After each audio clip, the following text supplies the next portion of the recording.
E aí, gente, como é que vocês estão? Agora eu sei que vocês não estão mais tediosos, eu sei que vocês já estudaram um pouquinho de física, que eu tava vendo lá que alguns me mandaram ou não. E assim, como eu coloquei lá no PDA de vocês, no nosso PDA, quer dizer, eu vou lançar alguns videozinhos de resolução de exercícios. Então eu vou acabar deixando essas aulas para a aula teórica, tá?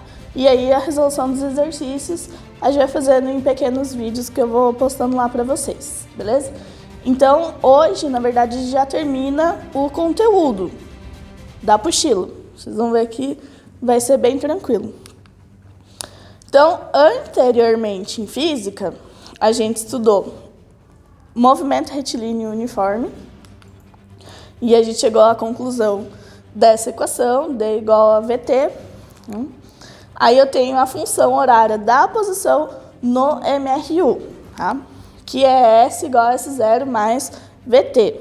Ah, professora, mas como que eu faço para identificar se ela é do MRU? Eu tenho que falar que é do MRU? É bem fácil. Por que eu estou falando isso? Na verdade, porque a gente ainda vai estudar o movimento retilíneo uniformemente variado. E aí vai ter a função horária da posição. Mas relaxa que vai ser bem fácil identificar o que é de um e que é de outro. Tá? Aí a gente tem, de novo, a velocidade média, né? Que é o V médio igual ao ΔS sobre o ΔT. A velocidade média, na verdade, eu disse para vocês assim, ela não é a média das velocidades, mas ela é mais ou menos o quanto que o carro ficou durante um trajeto. Eu não posso dizer necessariamente que ele fez a viagem dele sempre a 90 km por hora. Eu não sei dizer isso exatamente, mas eu faço ali que, tipo, num intervalo de 1 hora, a velocidade foi mais ou menos de 90 km por hora. Porque teve hora que ele acelerou, teve hora que ele desacelerou e tudo mais. Tá? Então, se teve hora que ele acelerou ou desacelerou, que ele ficou a 70 ou que ele foi a 110, isso significa que teve uma variação, teve uma aceleração, então ele tem uma variação de velocidade. Se tem variação de velocidade, então agora o meu movimento é movimento retilíneo uniformemente variado. Tá? Então, qual que é a diferença entre o MRU e o MRU-V? No MRU, a velocidade é constante. No MRU-V, a velocidade não é mais constante. Ou seja, ela possui uma variação. E aí, o que a gente chama dessa variação de velocidade? A gente chama ela de aceleração. Então, no MRU-V, a aceleração é a variação da velocidade num determinado tempo. E ela é constante e diferente de zero. Tá? Então, a aceleração a gente pode identificar por essa equação aqui.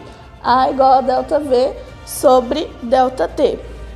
Delta, que significa variação, que significa final menos inicial. Tá?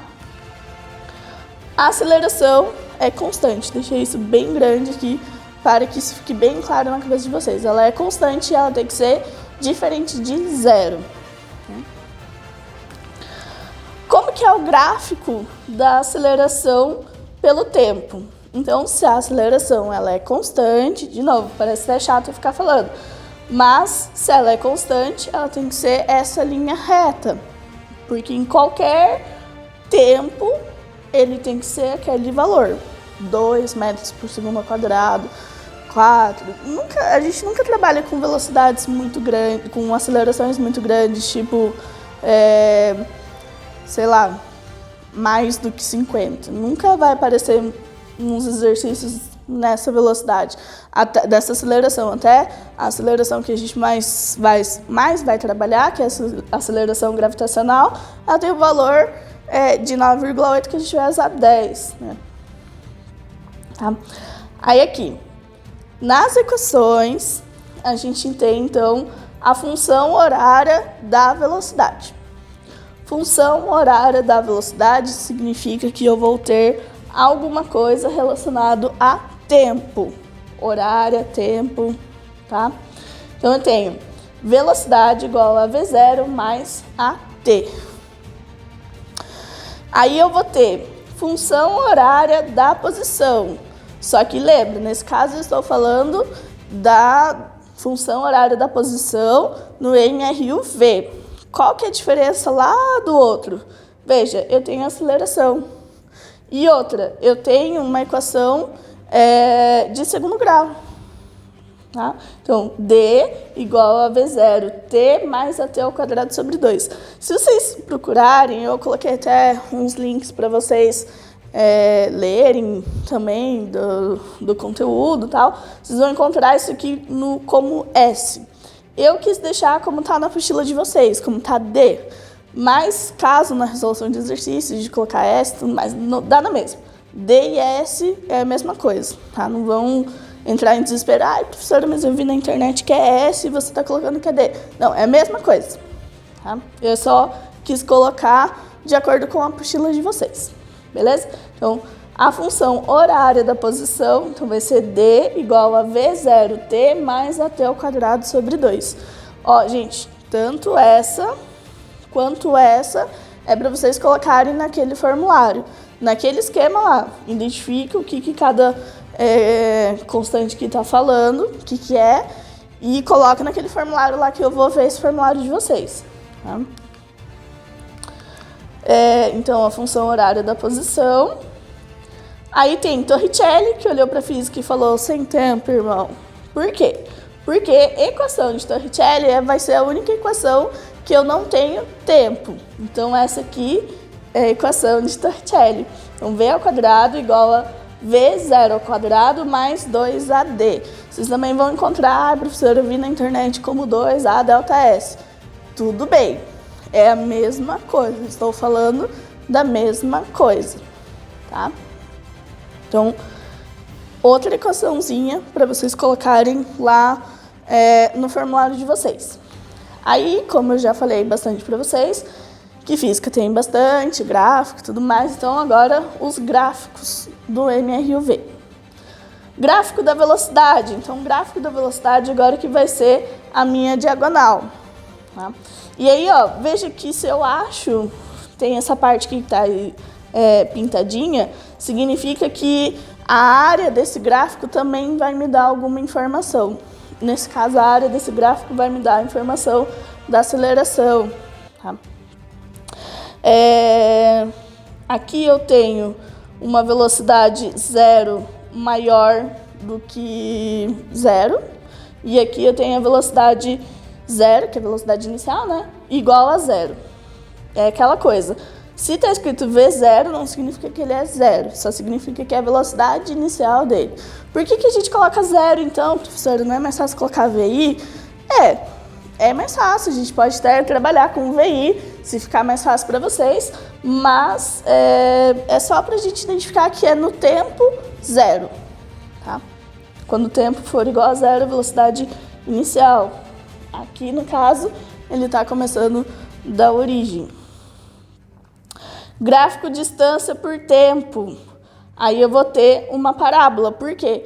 Nesse caso, eu estou trabalhando com uma função de segundo grau. Então, eu tenho uma parábola. É um gráfico de parábola. Aí eu tenho aqueles tipos de movimento, né? Movimento acelerado. E aí, o que vai acabar diferenciando isso para vocês? No movimento acelerado, perceba que eu tenho o sinal da equação vai ser mais. Tá? Aí, prof, mas como que eu sei que ele é um movimento acelerado? Ele vai falar, ele teve uma aceleração de tal. Tá? Então, todas as minhas equações, daí, nesse caso, elas têm o sinal positivo antes aqui da aceleração. E aí, a velocidade e a aceleração têm o mesmo sentido quando eu estou trabalhando no movimento acelerado. Quando eu estou trabalhando no movimento desacelerado. Como que vai identificar isso num exercício? Ele fala o seguinte, ele freou, ele teve uma desaceleração, então eu sei que o que vai acontecer daí nas minhas equações? Eu vou acabar usando o sinal negativo antes do A. Nessa aqui daí, que é o da posição, esse sinal positivo vai permanecer positivo. O que vai ficar negativo é o que vem sempre sempre que antecede o A, tá? E aí a velocidade e a aceleração possuem sentidos contrários. De novo, todas essas equações aqui que a gente vai ver, elas vão fazer mais sentido quando a gente colocar ela nos exercícios e tudo mais. Então, aqui eu estou só apresentando as equações e nos exercícios, daí vocês vão entender melhor qual usar, como que a gente vai fazer as soluções dos exercícios e tudo mais. Então, eu vou deixar como tarefa de casa para vocês lerem os exercícios resolvidos, passo a passo, e tentando junto. Lá tem bastante exercício que está falando passo a passo. Esse passo a passo é bem importante, tá? Até para a gente poder identificar qual equação a gente está usando. Veja, a gente já tem, para que antes de começar as aulas assim, gravadas, a gente praticamente não tinha nenhuma equação. Agora a gente já tem o quê? 5, 6 equações, então é bastante coisa para usar. E aí eu quero também as questões propostas do exercício 13 ao exercício 26. Não precisa fazer todos, precisa fazer pelo menos 8 exercícios, tá? E aí eu vou também resolver esses exercícios com vocês nas microaulazinhas de resolução de exercícios que eu estou postando lá no PDA, beleza? Então é isso.